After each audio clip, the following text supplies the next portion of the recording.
ณะรับผิดชอบระดับชาติจัดกล่องประชุมจัดงานมหกรรมกีฬาแห่งชาติครั้งที่ 12 และกล่องประชุมจัดงานมหกรรมกีฬาคนพิการแห่งชาติครั้งที่ 4 เพื่อรายงานหน้าเวียกที่ได้จัดตั้งระยะผ่านมากองประชุมจัดขึ้นในวันที่ 13 พฤษภาคม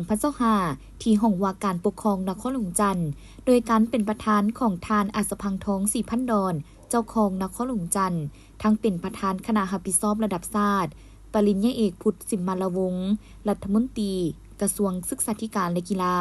มีหัวหน้าแผนกหัวหน้าห้องการหัวหน้ากรมพร้อมด้วยคณะรับผิดชอบและแขกทุกเชิญเข้าร่วมท่านสมพร สอนดาราหัวหน้าแผนกศึกษาธิการและกีฬานครหลวงจันทร์ห้องหัวหน้ากรรมการกองเลขาได้ผ่านบทรายงานการกะเกียมจัดงานมหกรรมกีฬาคนพิการแห่งชาติครั้งที่ 4 ที่นครหลวงจันทร์โดยอิงตามข้อตกลงของนายกรัฐมนตรีว่าด้วยการแต่งตั้งคณะรับผิดชอบระดับชาติจัดงานมหกรรมกีฬาคนพิการแห่งชาติครั้งที่ 4 ที่นครหลวงจันทร์อิงตามหนังสือแจ้งการของห้องว่าการสำนักงานนายกรัฐมนตรีว่าด้วยการเห็นดีอนุมัติรับรองเอาแผนกำหนดมื้อเปิดและมื้อปิดงานมหกรรมกีฬาแห่งชาติครั้งที่ 12 และมื้อเปิดและมื้อปิดงานมหกรรมกีฬาคนพิการแห่งชาติครั้งที่ 4 ที่นครหลวงจันทร์ซึ่งการจัดงานมหกรรมกีฬาคนพิการแห่งชาติได้เริ่มจัดตั้งปฏิบัตินับแต่ปี 2012 เป็นต้นมา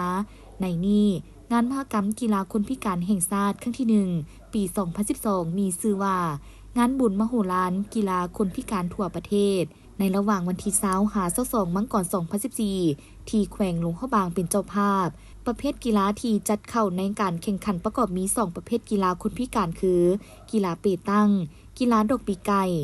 และประเภทกีฬาสาธิตประกอบมี3ประเภทกีฬาคนพิการคือกีฬาบั่นบ่วงล้อเรือนกีฬาจานบินกีฬาบั่นทรงนั่งงานมหกรรมกีฬาคนพิการแห่งชาติครั้งที่ 2 ปี 2015 มีชื่อว่างานบุญมโหฬารกีฬาคนพิการทั่วประเทศในระหว่างวันที่22 หา 31 มังกร 2015 ที่แขวงอุดมไซเป็นเจ้าภาพประเภทกีฬาที่จัดเข้าในการแข่งขันประกอบมี3ประเภทกีฬาคนพิการคือกีฬาดอกปีกไก่กีฬาเปตังกีฬาจานบินและกีฬาสาธิตประกอบมี3ประเภทกีฬาคนพิการคือกีฬาบั่นบ่วงล้อเรือนคนพิการกีฬาบั่นทรงนั่งและกีฬาโกนบ้านคนพิการงานมหกรรมกีฬาคนพิการแห่งชาติครั้งที่ 3 ปี 2023 มีชื่อว่า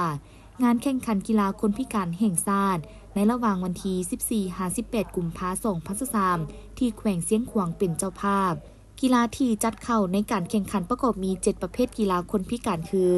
กีฬายกน้ำหนักกีฬาลอยน้ำกีฬาเล่นลานกีฬาโกนบานกีฬาบั่นบ่วงล้อเรือนคนพิการกีฬาบั่นเตะหากคนพิการตากีฬาบอสเซียคนพิการสำหรับทิศทางแผนการเน้นต่อหน้าแมนจะจัดกล่องประชุมผ่านทางข้อตกลงอนุกรรมการฝ่ายต่างๆพร้อมทางประกอบบุคลากรเข้าใส่ในแต่ละตำแหน่งงานสืบต่อคนคว้าพิจารณาเนื้อในประกอบใส่เหรียญรางวัลคำขวัญของงานสัญลักษณ์และสัตว์นำโชคเสนอผลิตการจำของงานมหกรรมกีฬาคนพิการแห่งชาติครั้งต่อไปสืบต่อกะเกียมการจัดพิธีแถลงข่าวการจัดงานมหกรรมกีฬาคนพิการแห่งชาติ